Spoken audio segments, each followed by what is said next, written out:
Hi dear students, welcome to school.com English classes. Now we are going to study the fifth chapter of Footprints Without Feet, and the name of the chapter is Footprints Without Feet, which is of class 10th.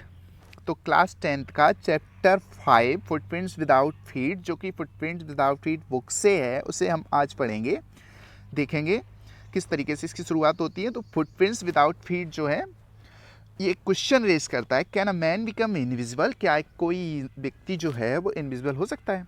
This is the story of a scientist to discover how to make himself invisible. ये एक ऐसे वैज्ञानिक की कहानी है जो ये खोज लिया करता है कि इंसान के शरीर को किस तरीके से इनविजिबल बनाया जा सकता है। डज ही यूज़ और मिस यूज़ हिज डिस्कवरी। तो देखते हैं कि जो उसे इतनी बड़ी उपलब्धि हासिल हुई थी, क्या वो इसका प्रयोग करता है, दुरुपयोग करता है, किस तरीके से इसका प्रयोग करता है, देखते हैं कैसे। How did the invisible man first become visible, इस क्वेश्चन को भी आप नज़र रखेंगे, कहाँ पे इसका आंसर मिलता है। Why was he wandering the streets, and you find this question also. The two boys started in surprise at the fresh muddy imprints of a pair of bare feet. एकदम एक जोड़ी पैर, दो पैरों के निशान देखकर दो बॉयज जो होते हैं वहाँ पे जैसे ही वो देखना शुरू करते हैं चौंक जाते होंगे, सरप्राइज, एकदम आश्चर्यचकित हो जाते हैं। was a barefoot man doing on the what was a barefoot man doing on the steps of a house? तो देखकर सोचते हैं कि आखिरकार एक नंगे पैर वाला आदमी, इतनी सर्दी का टाइम है, नंगे पैर वाला आदमी इन सीढ़ियों पर कर क्या रहा है आखिरकार, कहाँ पर। In the middle of London, बिल्कुल बीचों बीच लंदन के घर की एक सीढ़ियों पर। तो ऐसा मतलब कैसे हो सकता है कि एक आदमी के पैर वहाँ पे। And where was the man, आखिरकार आदमी कहाँ है। As they gazed a remarkable sight met their eyes, जैसे ही वो उन्होंने टकटकी लगाकर उसकी तरफ देखा, उन पैरों की तरफ देखा, बड़ी ही उल्लेखनीय नज़ारा उनकी आंखों के सामने था, बहुत शानदार नज़ारा उनकी आंखों के सामने था।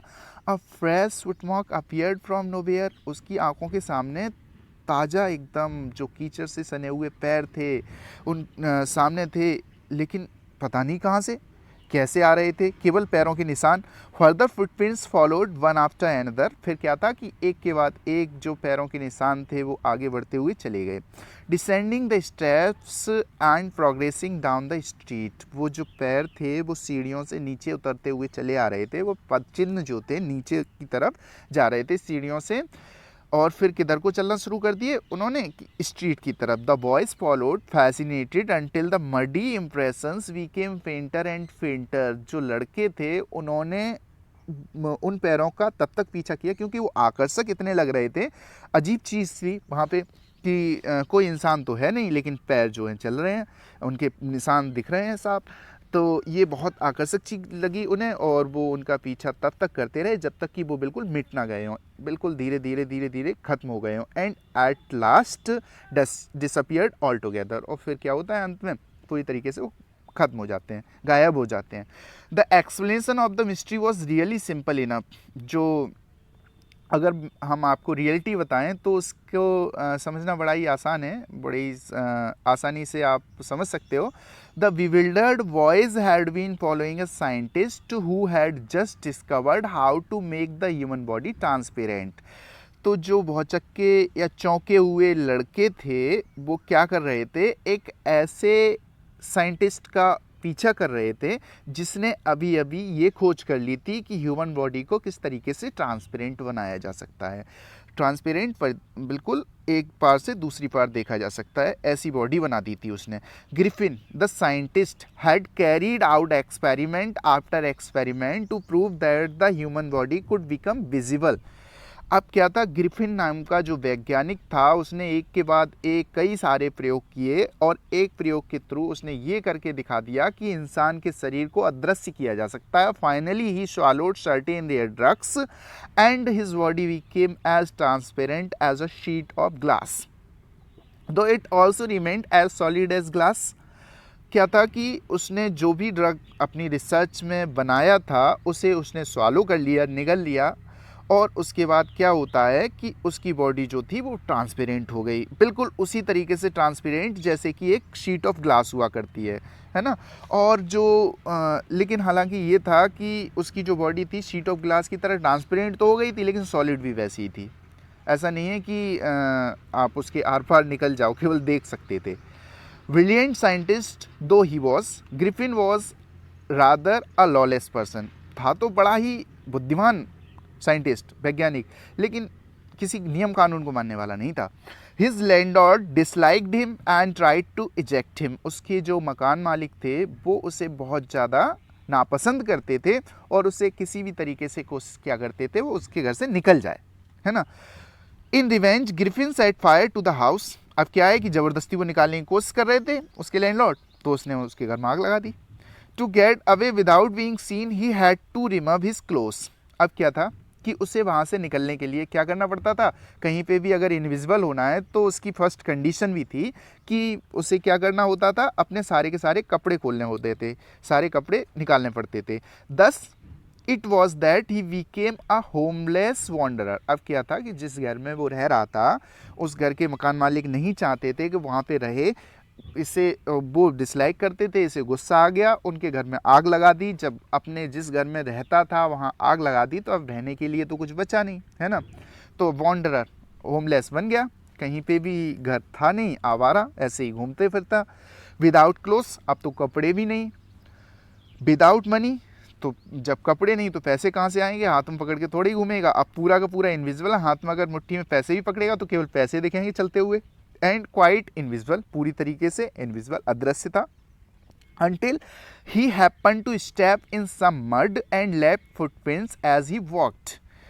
तो फिर क्या था कि वो जो था चलता गया until he happened to step in some mud। और फिर क्या था कि एक कहीं पे कीचड़ वगैरह पड़ी होगी, उसके अंदर वो एंटर कर गया। and left footprints as he walked। अब वो तो नहीं दिख रहा था लेकिन पैर तो थे उसके, उन पैरों में जो कीचड़ लगी थी वो कीचड़ तो दिख रही, तो वो उस कीचड़ की वजह से, उस मड की वजह से क्या था, उसके फुटप्रिंट्स जो थे वो बनते जा रहे थे। He escaped easily enough from the boys who followed his footprints in London. वो बहुत जल्दी उन लड़कों से बच के निकल गया जो उसके पदचिन्हों का पीछा कर रहे थे। But his adventures were by no means over. लेकिन जो एडवेंचर्स थे उसके वो अभी ख़त्म नहीं हुए थे, है ना। He had chosen a bad time of the year to wander about London without clothes. ये बहुत गलत समय चुन लिया था उसने। अब लंदन की गलियों में बिना कपड़ों के घूमना कैसे गलत समय था, इट वॉज मिड विंटर। अब आप समझ सकते हो कि जो हमारे लास्ट दिसंबर और स्टार्टिंग जनवरी का टाइम हुआ करता है, यहाँ पर इतनी सर्दी होती है तो आप इमेजिन कर सकते हो यूरोप में तो बर्फ़ पड़ती है। The air was bitterly cold and he could not do without clothes. तो आप समझ सकते हो बहुत ठंडी हवा चल रही थी, अब बिना कपड़ों के तो रहा नहीं जा सकता है इस सिचुएशन में। Instead of walking about the streets he decided to slip into a big London store for warmth. अब उसने सोचा कि गलियों में भटकने से ज़्यादा अच्छा है कि कहीं पे एक ऐसी जगह खोज ली जाए जहाँ पर थोड़ी सी गर्मी मिले। तो वो कहाँ स्लिप कर जाता है, कहाँ चुपचाप से एंटर कर जाता है, बिग लंदन स्टोर। अपनी थोड़ी सी बॉडी को गर्म रखने के लिए एक बड़े से स्टोर के अंदर चला जाता है लंदन में। क्लोजिंग टाइम अराइव्ड, अब इवनिंग टाइम हो रहा है ना। And as soon as the doors were shut Griffin was able to give himself the pleasure of clothing and feeding himself without regard to expense. क्या था कि जब वो बंद होने का टाइम आ गया तो अब सारे लोग बंद करके चले जाएंगे तो उसके अंदर तो कोई रहा नहीं। अब बिना पैसे के वो सारे आनंद उसे मिल सकते थे। अपने बॉडी को गर्म करने के लिए, वार्म रखने के लिए क्या था ना, कपड़े मिल जाएंगे, खाने के लिए जो कुछ भी बचा हुआ खाना है वो मिल जाएगा और पैसा कोई भी खर्च करना नहीं है उसे। इन सारी चीज़ों का वो आराम से आनंद ले सकता है। He broke open boxes and refers and fitted himself out with warm clothes. क्या किया उसने कि जो वहाँ पर बॉक्सेस वगैरह रखे हुए थे उसने खोला, उसमें से गर्म अच्छे अच्छे कपड़े निकाले जो उसके शरीर पे फिट बन सकते थे। Soon with shoes and overcoat and wide brimmed hat he became a fully dressed and visible person। और फिर क्या था, कुछ जूते निकाले उसने, ओवरकोट लिया, वाइड ब्रिम्ड हैट, काफ़ी चौड़ी किनारे वाला जो हैट था वो लिया। He became a fully dressed, अब तो पूरी तरीके से कपड़े पहन लिए थे उसने, अब विजिबल हो गया, क्या ना, कपड़े दिख रहे थे उसके, पूरे के पूरे कपड़े पहने हुए था तो कोई इंसान जैसा लगने लगा। In the kitchen of the restaurant he found cold meat and coffee, तो अब जब किचन में गया रेस्टोरेंट के तो वहाँ पर उसे कोल्ड मीट और कॉफ़ी भी रखी मिल गई।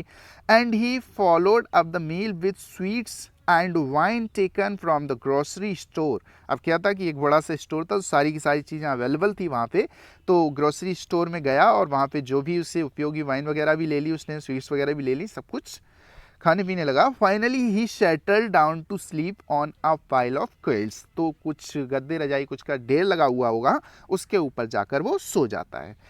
If only Griffin had manage to wake up in good time all might have been well. हाँ, अगर ग्रिफिन किसी भी तरीके से सही समय से जाग जाता, आई मीन उस स्टोर के खुलने से पहले किसी भी तरीके से जाग जाता तो शायद सब कुछ सही ठीक ठाक हो जाता, क्योंकि दोबारा से आराम से सो लिया था, खा पी लिया था, दोबारा से सारे कपड़े निकाल के बिना किसी के देखे वहाँ से निकल सकता, लेकिन ऐसा नहीं हुआ। जब तक स्टोर खुल नहीं गया वो आराम से सोता रहा। As it was he did not wake up until the assistants were already arriving next morning, जब तक कि वो वहाँ के जो कर्मचारी थे, सहायक थे, वो वहाँ पर नहीं आ गए, वो नहीं जागा।